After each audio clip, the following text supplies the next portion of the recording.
what happens at these major events, and they have all these contests all weekend long, and on Sunday night, the score person will basically wallpaper a room here with all the score sheets, like what I made last night for the contest. Okay, and I'll pass this around later. So what happens is most people walk in here and they look at the score sheets, and they just see all these numbers all over the place. Can you shut the door, Mary Ann? Yes, you can. Okay. So what happens is when I'm in here and a lot of people walk in there like deer in the headlights, they look at these and they have no idea what's going on. And basically, by the end of this 45 minutes or so, you guys will be experts. So, believe it or not, that's a silhouette of Charlotte and I 25 years ago. So what we're going to do is, I'm going to kind of explain how this whole relative placement system evolved. And there's, all you have to know is there's 3 rules. You can put it on one sheet of paper, 3 rules for relative placement, and if you know those 3 rules, you got it wired. We're going to go through a bunch of examples that are a little bit anomalies that you don't usually see, but if you can figure out who's the winner in these contests, then you guys will be experts. And I'll tell you how they use relative placement for prelims and semifinals. Now, prelim is like how many of you went to Swing Diego? Okay. The prelims is like a quarterfinals, and if it's a Jack and Jill, they'll rotate partners and they'll be judged individually. And then there's a semifinals if there's a lot of couples, like at Swing Diego, there's like 120 couples. And then what the judges are trying to do is get the 12 or so best leaders and the 12 or so best followers in the finals. And then once you have that, then they draw for a partner like we did last night, because we only had a final last night because I was balanced. In other words, I had the same number of leaders as followers. And so you draw for a partner, and from that point on, you're judged as a couple. That's why they never rotated couples, okay? So, this maybe is not that relevant, but we can apply relative placement to Pro-Am contests as well. How many are familiar with Pro-Am contests where they give you gold, silver, and bronze? That sort of stuff? Okay.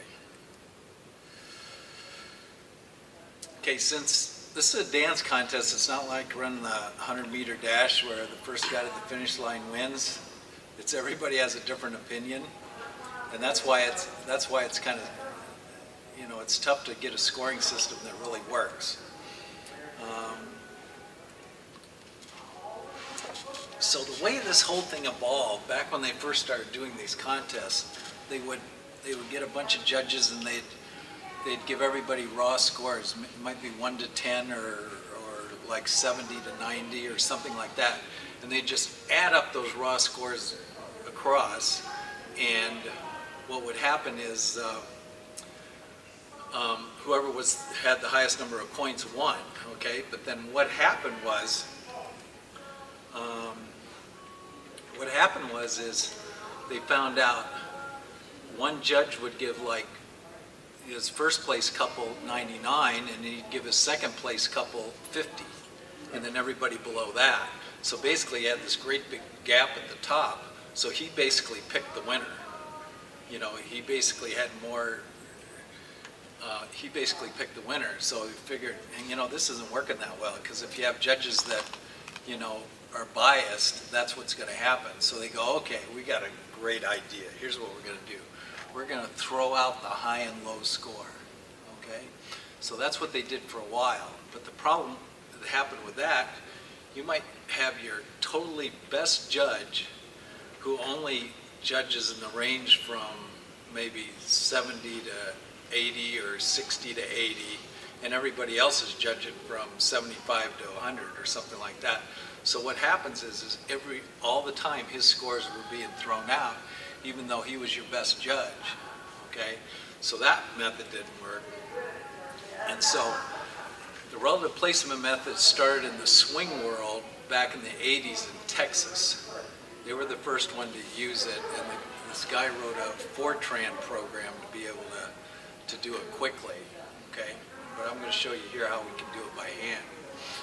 So, and it actually started back in the late 40s, early 50s with ice skaters. They kind of did it way back then, okay? And then it gradually in the 80s and late 80s, early 90s, it started. All the events started doing it using relative placement, and the very last event that switched over was the U.S. Open Swing Dance Championships, which probably should have been the first event to switch over, but they didn't. So here's the concept for relative placement. It's the democratic form of judging. In other words, majority rules, okay? It basically takes 50%. You know, if you have more than 50%, you're going to win the contest. And I'll kind of go into that. So the reason this method works so well is because it basically neutralizes that biased judge, or that judge that really doesn't know what he's doing. Because if you have, you know, if you have one couple that has 4 firsts and 1 10th, that couple that had 4 firsts basically is winning the contest, and that judge that gave him a 10th place is basically out of the game. Okay. Okay, how it works. If the judges are scoring using raw scores, and what they usually do is what they teach, you know, like what Skippy teaches in her judging seminars, is you want to judge from 7.00 to 10.00. Okay, so that really gives you a 300-point range. And then what happens back in the scoring room is I convert those raw scores to placement. So in other words, it'll be a placement from 1 to 11, because you can't give any couple a duplicate score. It has to be. I mean, you basically have to judge, and you can't tie the couples. Okay. Okay. The judge cannot tie anybody. And like I said, it's basically majority rules. In other words, it's a consensus of the judges is what wins the contest. I mean, all you have to do is get more than 50% and you're going to win it. And I'll show you how that works. So, if we have 7 judges, what's the majority of judges? Okay, it's 4. In other words, it's more than 50%. If we only have 6 judges, it's still 4. Okay, so if you ever notice that most contests will either have 5 judges or 7 judges, and sometime if they're really big ones, they'll have 9 judges, but they'll never have an even number of judges. Okay, it works best if you have an odd number of judges. Okay, so like I said, they usually judge between, well, I said 7.0, but usually if you judge between 6.0 and 7.0, you got to basically in your comments on your judge's sheet write down, why is that guy so bad? Okay. So like I said, decimal points scores are allowed, so you can give somebody a 7.79 or something like that. And of course, the judge must give each couple a different score, no duplicates. Okay. Okay. This is what the judge's sheet looked like, and this is what I gave the judges last night, which is basically a duplicate of this. Basically, what they're judging on is timing, technique, teamwork. And the reason these are bracketed because they kind of go together: choreography, content, variety and contrast, showmanship, presentation, music, interpretation. Skippy does a 2-hour thing on just that. In other words, how to judge those criteria right there. But we're not going to go in that. Now, you see over here on your right, there's a place to put the raw score and a placement. What happened in the early days, they only put in raw scores, okay? But now the judges are kind of getting sophisticated. Some of them say, you know, I only want to put in a placement, so I basically give them a spot to put in either both or either one, and then I can do the translation on it, Okay, so let's say we have a contest that's a pure, the judges only gave raw scores, okay? So down this column right here is the couple numbers. So right now we have 6 couples in our contest, and we have 5 judges, basically A, B, C, D, E, okay? So Judge A gave couple number 1 7.2, couple number 2 he gave it 7.6, and so on and so forth. So what happens is you drop this into a grid such as this, and then what you have to do is you have to translate it over here to the right into the rankings. In other words, first, second, third, fourth, fifth, sixth. Okay? Okay, so if you look at Judge 6 down here, his highest score is this 8.1.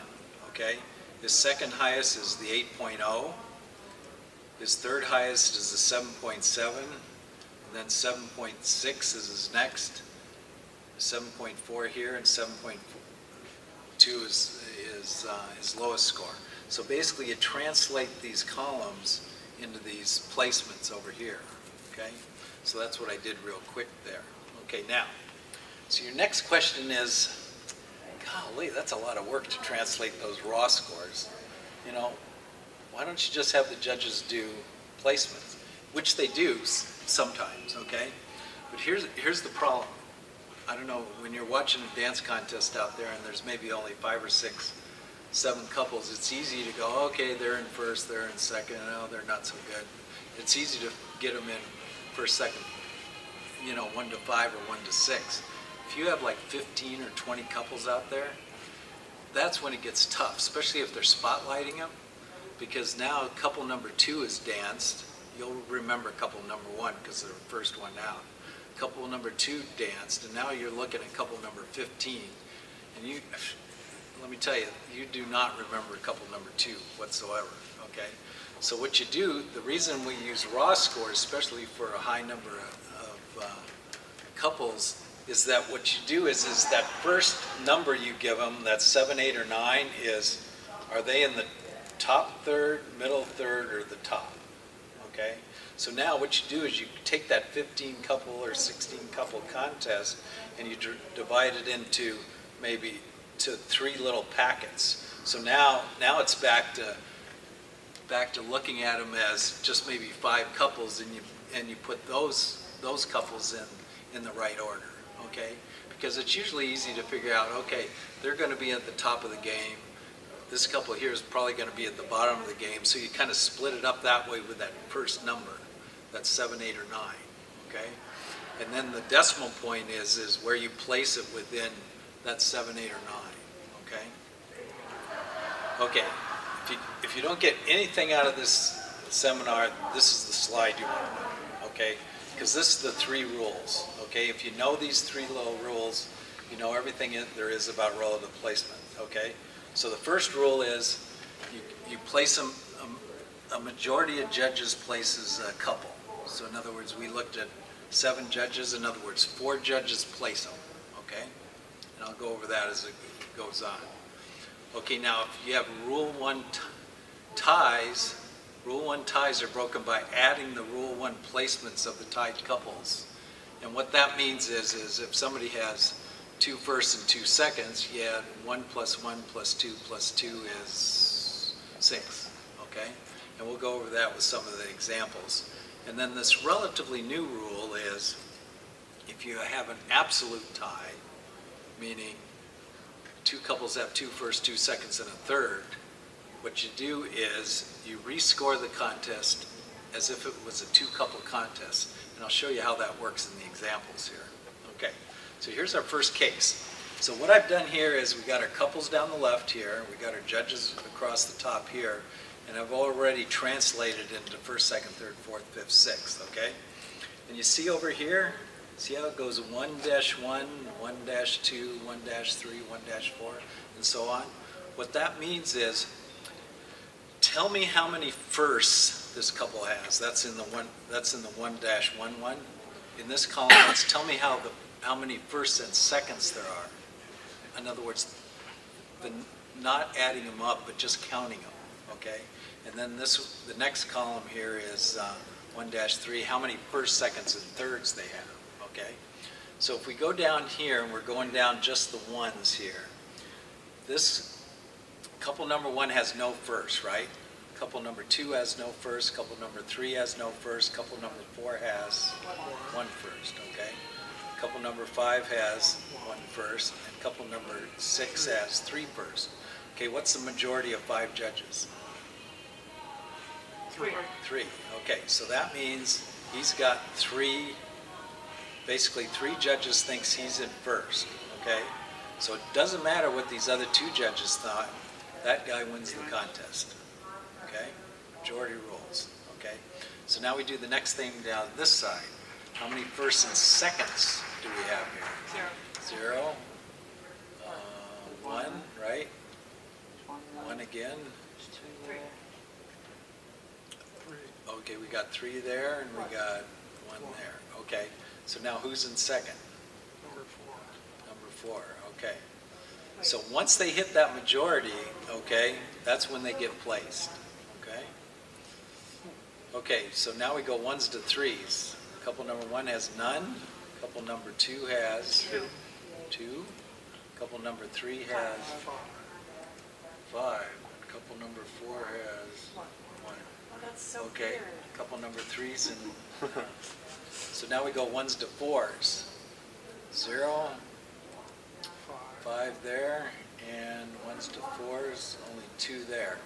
So it doesn't matter that that one person thought they should get first because it wasn't the majority. Say Because it was that such a minority. Like couple number 5, only one judge thought they were amazing, and that's why they're not. Because Right. the couple number 3, the majority thought that they should be in the top 3. Correct. In other words, there's another way to look at it. Take their 3 best scores, a first, a fourth, and a fifth. So their 3 best scores are, if you take a majority of those 3 best scores, that majority didn't think they should be any better than fifth. I mean, that's a different way to look at it. Let's see. So then we go 1s to 5s. Okay, so he's in fourths, 1s to 5s. They got 5 and they got 6. Okay, so this is pretty easy. So in other words, we only dealt with rule number 1 on this one. Okay, so let's try it again. Okay, 1s to 1s. 0. 0. 2. 2. 0. Bigger. 0. 0. Okay, so who wins? Couple number 4. Okay. Okay, couple number 2, or we're not couple number 2. So we're adding up firsts and seconds now. 0, 4. 4, 3. Okay, now what we have is kind of what we had in Wyatt's situation in the contest last night. Is the second and third couple had, his wife had this score up here, had 4 firsts and seconds, and he had 3 firsts and seconds. So because couple number 2 has more, they're both at a majority, they're both 3 or more, but couple number 2 is going to win, and couple number 3 is going to be in third. Okay? Okay, so now we go 1s to 3s. Let's see, 2 there, couple there. Okay, so now nobody has a majority here, right? So that means we can't place anybody. So now 1s to 4s, we got 4 there, and we got 3 there. So this couple number 1 is 4th, couple number 5 is 5th, and then our last place couple. Okay, so this example we kind of showed how you can have a majority at one level, but we're still only dealing with rule number 1. So it's the highest score wins under rule number 1, okay? Okay, here we go. How many first places? 3, 1, 0. 0, 1. Okay, so we know who won, right? Couple number 1. Okay, how many firsts and seconds? 3. How many firsts and seconds? 3.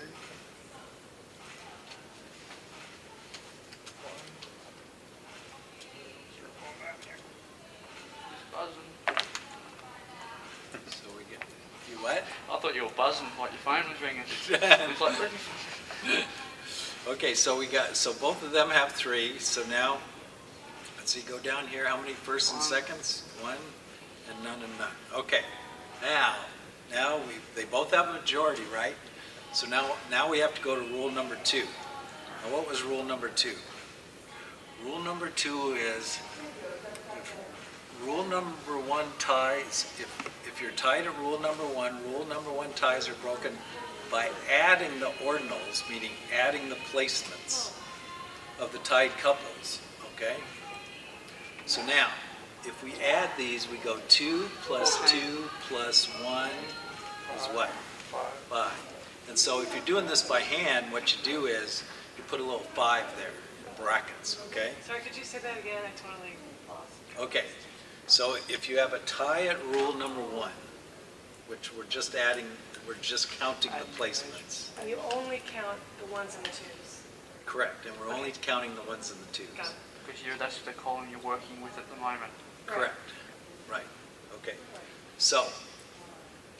So if you have a tie after going through the ones and twos like we did, or any column for that matter, you have to go to rule number 2.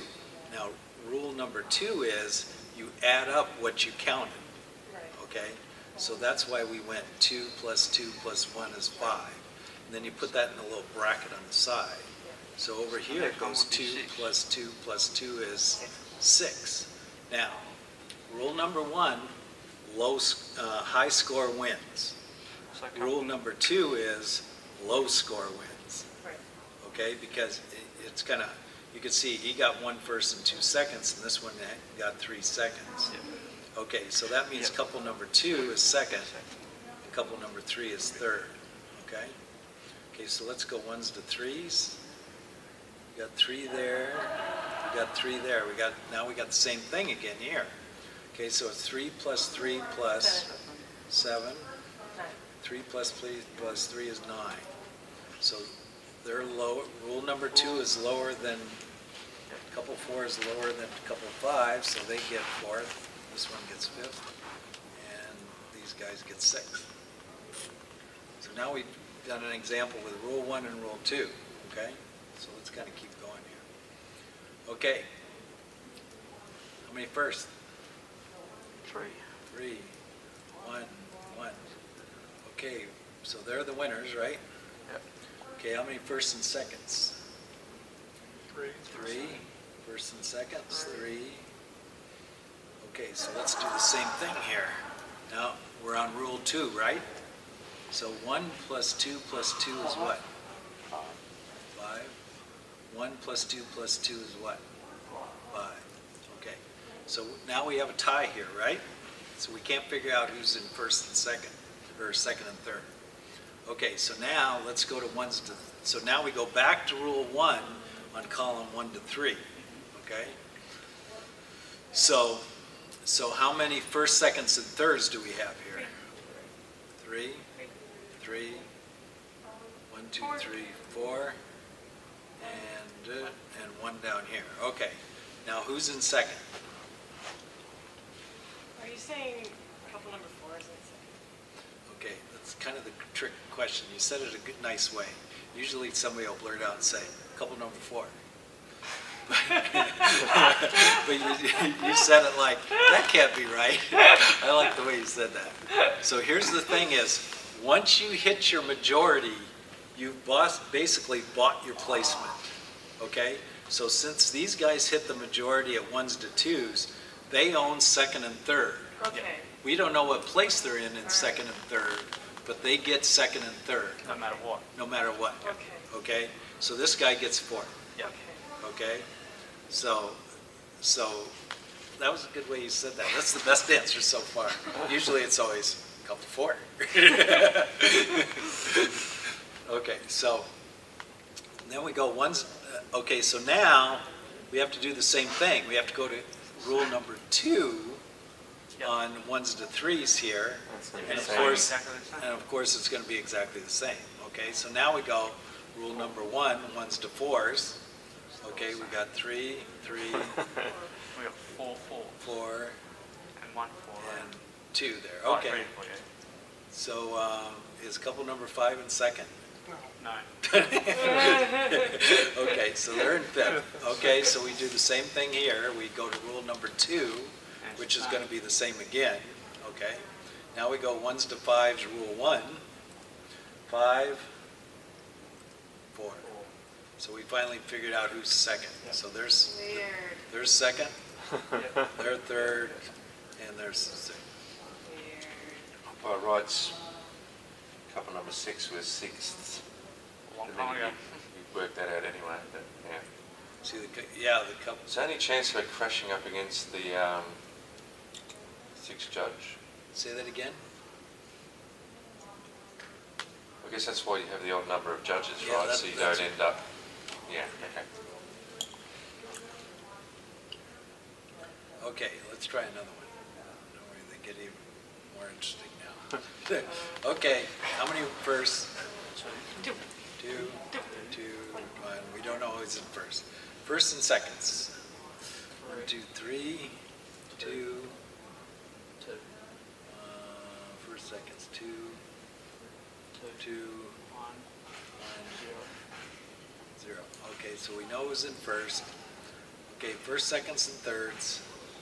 2, 2, 2, 2. Oh my God. 2. Okay, so we're all the way out to 1s to 4s or 1s to 3s, and we still don't know who's in second. Okay, so now we go 1s to 4s. 3, 1s to 4s. 3 there. 3. 3 there. 3. 3. 3. Really? Okay, well, now they all have a... You're just saying because you know it. Okay, now we have a majority, let me tell you, this is a hard slide to figure out. Okay, now we have a majority here, right? Okay, so that means everybody gets to be placed somewhere. Okay, so now we go to rule number 2. Wait, okay, I'm confused. Why didn't we do that the last time? When there are all these 2s? Not a majority. Because we haven't hit a majority yet. Oh, okay. Remember, you got to hit the majority before you can go to Majority rule of number the 2. judges. Yeah, Okay. okay? Okay, so now we're adding up our 1s to 4s. 1 plus 1 plus 4 is 1, 7. 7, 8. 8. Okay. See how that's going, you guys? 7 and 2 is 9. 3 10. plus 6 is 10. Oh my goodness. So does that mean we're done? Right. You are done. I mean, but so now, remember, rule number 2 is low score wins. So basically, there's our second, there's our third, there's our fourth, there's our fifth, there's our sixth. Occasionally, you run across some like these. It's pretty bizarre. Okay, here we go. What? We still haven't got a rule number 3 example yet, so we're getting there. Okay, how many ones? How many? 2, 2. Okay. 1s and 2s? 4, 5, 4. 3, and 3, right? Okay, so, that means couple number 1 would be first. yeah, couple number 1 is first, but we don't, now we have to go to rule number 2 here, right? 1 plus 1 plus 2 is 4, and same thing here, right? 4. Okay, now we go to rule number 1 on 1s to 3s. 1, 2, 3, 4. 4. 1 to 3. How many? 2. Oh, yeah. Okay. Okay, now we go to rule number 2 for this couple, for these 2 couples. Say that again. 1 plus 1 plus 2 plus 3, 7. 1 plus 1 plus 2 plus 3, 7. So we're still tied. Now we go to 1s to 4s. Okay, 1, 2, 3, 4. Oh, there's 5, huh? Well, there's 5 here too, right? Okay, down here there's 5. 0, 0. Okay, so Now we have 4. you know who's in 4th, right? Right. So they're in 4th. Okay, go to rule number 2, and as you can see, it's going to be exactly, they basically, both couples have 2 firsts, a second, third, and a fourth. See, Yeah, 2 I'll firsts, see, a yeah, second, yeah. third, and a fourth. So this is an absolute tie. So now we go to the third rule, okay? And how are we going to break that tie? So is that why they should always give them the number placements, the 7, 8, 9? Say that again? Is that why judges should always also use like 7.5, 8.6? No, because what happens is no matter what they give them as a raw score, I'm going to translate to placements, okay? And Oh. relative placement can only work with placements. So a judge could, okay, all right. So you're saying that the whole 7, 8, 9 part, that's important just for the, When you're doing so times that couples. it's Like when you- basically a tool just for the judge to be It- judging, not for the final placement. Correct. Because if there's so many contestants, Right. it helps the judge to break them into 3 groups. Correct. And then try to place them without having to remember everybody. Right, Okay. Yeah. all right, thank you. yeah, that raw score thing is more for the judges. Okay. And that's an absolute tie because you've run out of placements in the other table. Correct. In other words, both couples have the exact same 5 scores. Right. 2 firsts, a second, a third, and a fourth, okay? Okay, so let's see, who's in, we'll go 1s to 5s, they got 4, and then 6, okay. So now, Now we so know now you that, take we it know out they to own power. second and third, but we don't know what place they're in, right? Right. Okay, so now, let's go to our, what's our, The absolute tie is broken by rescoring as if it's in a 2-couple contest. so, So all 5 judges now Scores choose two. first or second. yeah, so they only choose first or second, okay? Okay, so this is a duplicate of basically What what we we just just looked at. See, it has 2 firsts, a second, third, and a fourth. So now, couple A here, or not couple A, Judge A thought that couple number 2 be couple number 3, right? So what I do is I put a circle around it, okay? Couple, Judge B thought couple 2 be couple 3, so a circle goes there. C thought 3 be 2, okay? Circle goes there. D thought the third couple be the second couple, circle goes there. And here's a tiebreaker. Here's the tiebreaker. Nice. That's pretty cool. Okay, that's a good idea. And that's That how, makes sense. and that's how you break a tie without a chief judge. That's clever. That's very good. That's very good. Yeah. If you have an even number of judges, It won't work, it won't work. yeah, it won't work. Which is why you need it to be Generally odd speaking. numbering. Then Right, what do you- that's another reason why you need to be an odd number, other than, you know, you like it to be an odd number because the majority Can is always closer happen. to 50% for one thing, so. Are there times where there is an even number of judges? No. You try and avoid it. No, in fact, I've never, oh, How no, many I have times had do it. Sometimes when they, sometimes when they have the champions division, Jack and Jill's, they'll score themselves. Yep. So sometimes I might end up with 24 judges. Right. But with that many judges, you got so many out there, it's just, you know. To get a tie would be, Fluke. Yeah, chances of that are, Yeah. although I have to admit, I've never seen this before. It only happened to me once, and I've been doing this a lot of years. I did have a tie with 9 judges once, which was amazing, Wow. an absolute tie, Wow. which was, and I don't, and probably only once a year, or maybe not more than 3 times a year I ever have a tie, and I do about 12 events a year. wow. 12 big ones, you know, so. So anyway, so we just figured out couple number 3 beat couple number 2. And that's, I just flipped it for you here. So that's our final score sheet there. So basically, that is how, those 3 rules is how you can look at this score sheet. So in other words, this is what goes up on the wall at the events. Yeah, I saw that at Atlanta. when I went there Now, last night. the thing is so now you got to be able to look at that and say, well, why did that guy beat them? You know, and the things that are sometimes confusing for people is, you know, like it's happened to me before.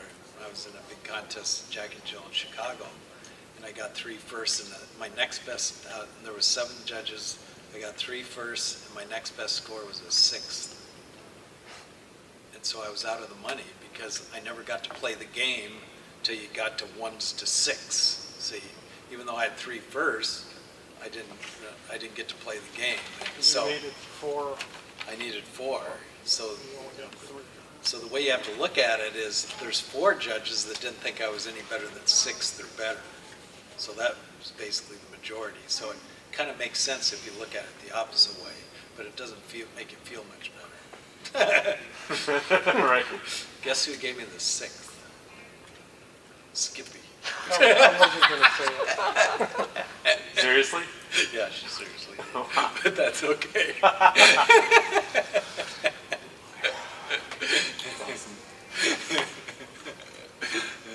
Okay, let's see what it's about. Okay, this is, I'll kind of go through this part first, fast, because, I mean, none of you guys are promoters or run events. Do you guys do any of that? Okay. This is basically a callback sheet, more of a handwritten one, okay? And usually in a Jack and Jill, you'll have like 5 judges judging the women and 5 judges judging the leaders in the prelims or semis. Okay, so, and all they have to do is write down bib numbers here. And usually they'll call back, you know, they might call back 8 and have 2 alternates. That's what the lines are for. Sometimes you have to judge both sides, which is kind of hard. Means you usually don't want to have only 5 judges judging women and men. Makes it a little tough for them. This is kind of the sheet that I give out. So it'll list all the guys down here.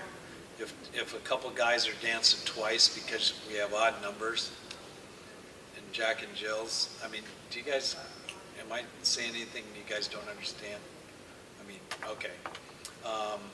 And basically what the judges do, just, you know, up here it says 8 callbacks and 3 alternates. And so they just put check marks on the, in other words, I want 8 check marks in this column and 3 check marks in that alternate column. So basically this is the score sheet that I give out for, But this is the quick call to get into the to get into the finals, So right? is this, sorry, I got lost. No problem. Is this, are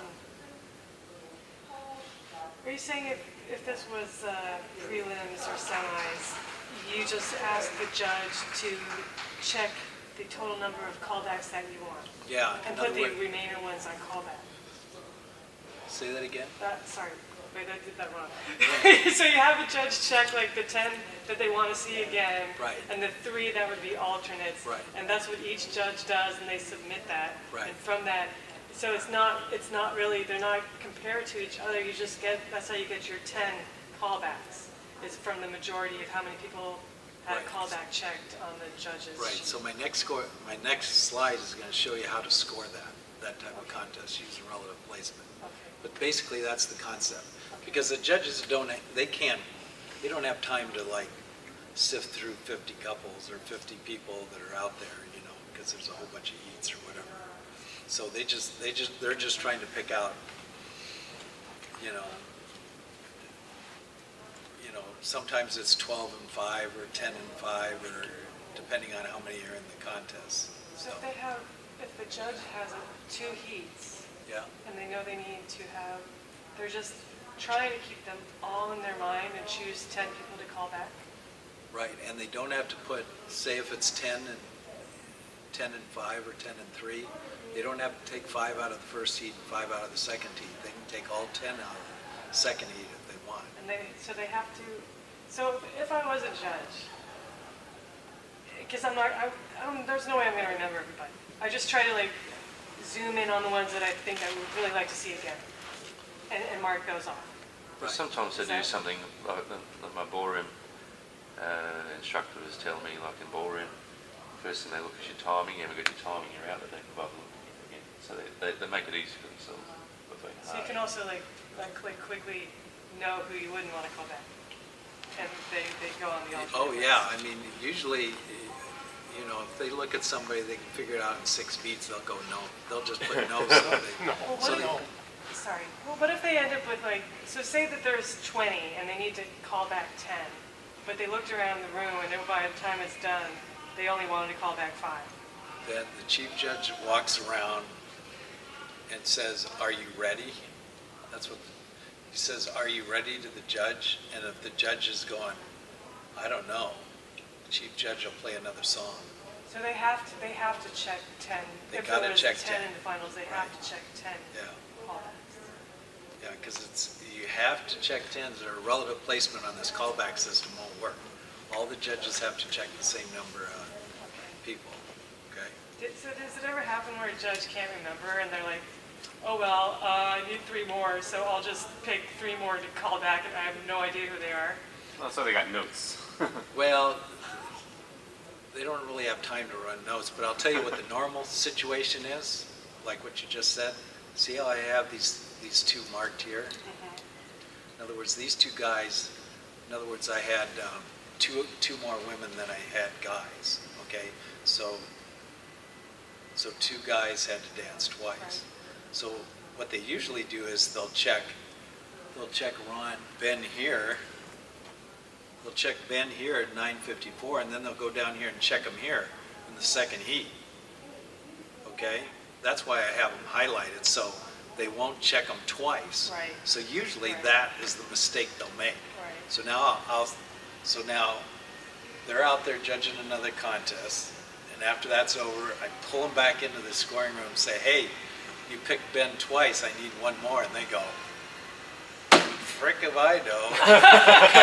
And they kind of look at their notes, and some of them kind of can remember, because some of them do little tricky things on the nose where they'll put the no closer to the left line. They'll do a little check mark closer to the left line, and if it's a really bad no, they'll put it over on the closer to the right line. So I mean, they all have kind of different systems, but basically your comment about do they just throw their arms up and go and check that mark? Probably. But that's just because it's all subjective anyway, so Pardon? it's so hard to do it because it's subjective, so in the end it could be a pluck. Like a guess, if they're put under pressure, if they come up short. Yeah? Wait, I missed. Well, I'm just saying, because it's subjective, sometimes it comes down to that. Yeah. Where in the end, it's just an act of God that you get picked because the judge had to pick someone. Right. Yeah. Yeah. So it's tough, on some of these 100. I just want to thank you. I'm going to hop on the other You bus know. too because I hate that both are going on at the same time. No problem, go for it. Hey, if anybody wants to run over there, I don't care. It won't hurt my feelings, that's for sure. Okay, so what we do here is, so basically now, you have a judge that did a callback, an alternate, or no callback, right? So callback is a 1, an alternate is a 2, and a no callback is a 3, okay?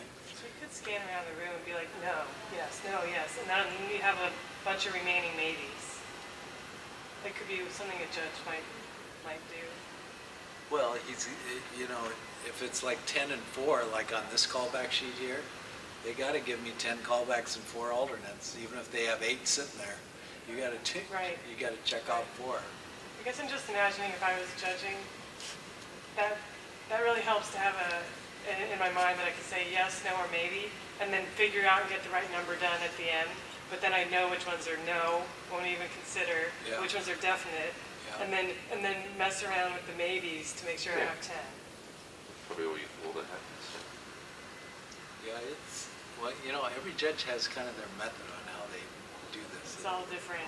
Everyone's Yeah, different. some of them are kind of different, because this whole callback thing is, I mean, when you think about it, if you have 20 couples out there and you're looking at, and there's, they give you a 2-minute song, that means you're going to look at that person for not more than 10 seconds.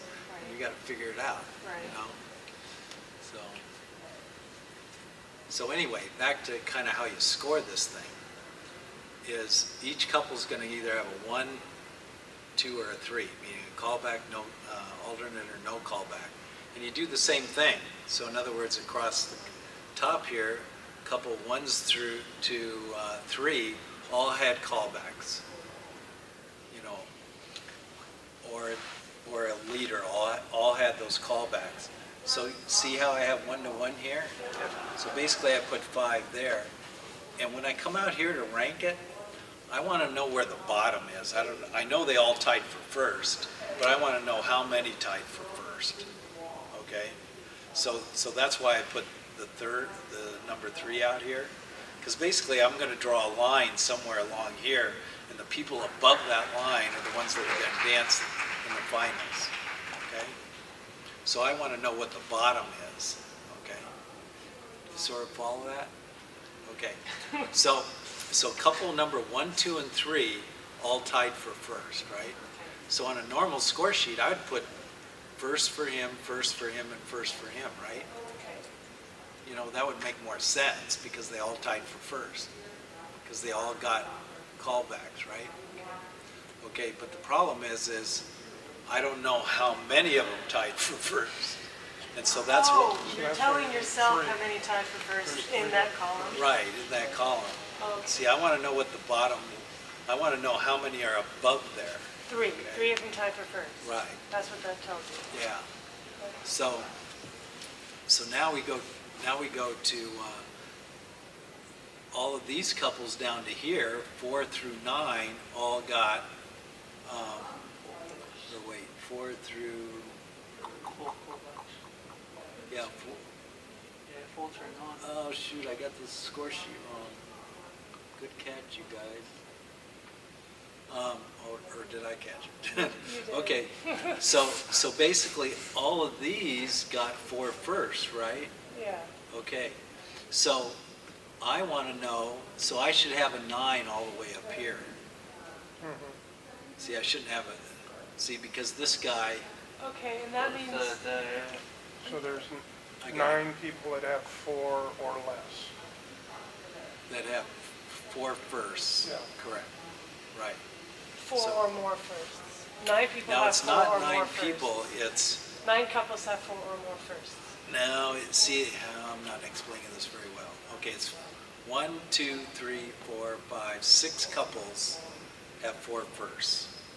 But adding these 3 up here, Yeah. I know I've got 9 couples above this line. Yeah, so 9 couples got 4 Got or 5 either first 5 place firsts placements. or 4 Or firsts. Okay? Right. So now you go down to couple number 10, they got 3 firsts, so they get placed. Now we get down to this next couple number 11, they only got 2 firsts, and nobody else got a majority. So now we have to go to 1s to 2s. Now the 2s being the alternates. So you do exactly the same thing, okay? I mean, you do rule 1, rule 2, rule 3, rule 4, and then basically they talk about, they might say this, that they talk about where the natural break falls. So in other words, like right here, there's 12 couples above this line that I could call back, okay? Whereas I couldn't call back like 7 couples because I have a tie all through here, right? So I'm looking for the kind of, so when you do the callbacks to the finals, you're trying to find where the natural break is. So we have a line across here for 12, we have 13, then we don't have again till 16. In other words, I really can't call back 14 couples because I have a 3-way tie right here. Okay? So you could call that 10 or 12 or 13. But you need 14. But The 10 callbacks and 4 alternates. You could end up calling back 10 or 12 or 13 with this chart. Right. 10, in other words, I'd call back, well, I could, yeah, 10, 12, 13, or 16. That would be where my callback is. They don't ever call back 16 for the finals. right? Well, in novice contests they do, because they all Oh, dance in 'cause they're E. just so big. And if you have like 120, you know, Right. it's kind of, you know, Okay. let 15 to 20 of them dance out of the whole 100. Right. Right. So, Is it just me, or is it just convenient that that works that way? Or, no, it doesn't always work that way. well, yeah, I know, it's just been arranged to show that, because Oh, I guess if the scores were distributed differently, you wouldn't see that Yeah. right column. This is after the sort, yeah. Yeah. Oh, this is pro-am stuff.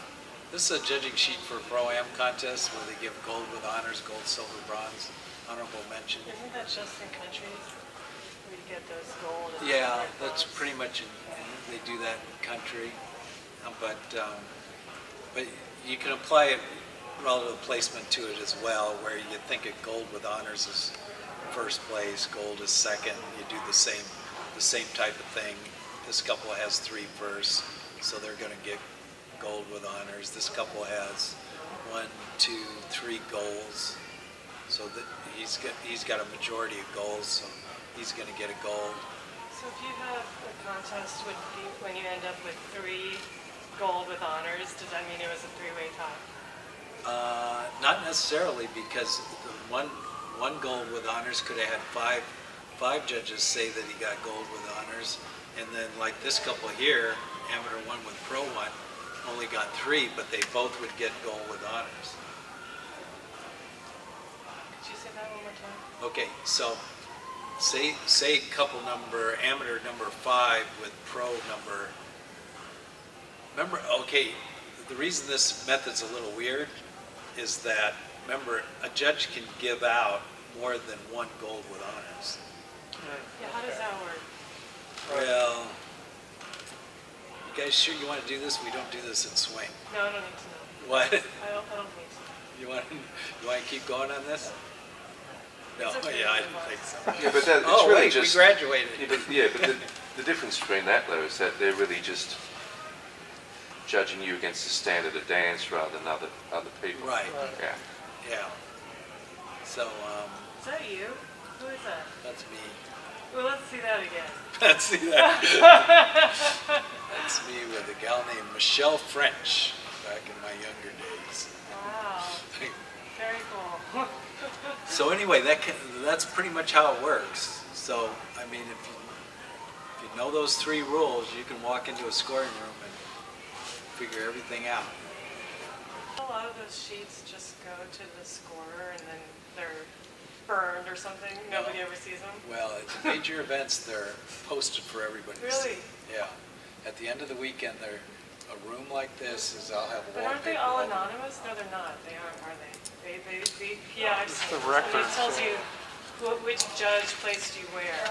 So you can go talk. Okay, Right. here's the deal. There's 3 types of competitors. There's one type of competitor that never wants to see scores. There's another type of competitor that wants to see scores but doesn't want to know who the judge is that gave him 9th, because he knows when he looks at that judge for the next year, he's going to say, "You bitch," Right. you know. Right. And then there's the third type of Who wants to know the competitor that score wants to and know everyone. everybody, Yeah. so he can get in their face. Okay. Uh-huh.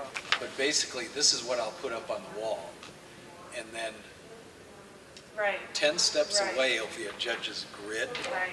So for the guy that wants to know who the judges is, he has to go from the sheet over there Just sit over there. to Yeah. see who J1, Oh, okay. J2, Yeah, yeah. J3 is. Gotta connect the So dots. basically, it's complete disclosure But- with a little bit of work. Yeah.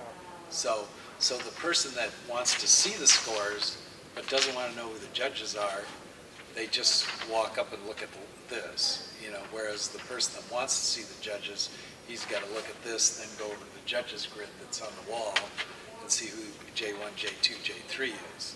And then, of course, the guy that doesn't want to see the scores never walks in the room. So, and the one thing you want to do is, if you ever start competing, if you ever win a contest, never look at the scores. You can only get depressed. Because if you don't have 5 1s across there or 7 1s across, you're going to go, Yeah, there's that 1-6 or I got a 8th and a 10th and a 9th. I'm pissed. And you won the contest. That's what I'd always say to Jordan. I'd say, you won the contest. What do you want to go look at the scores for? Okay, well, that's Cool. the long version of relative placement, I guess. Thanks, you guys. Thank you. Thanks, Lance. That was Thank fun. you, Lance.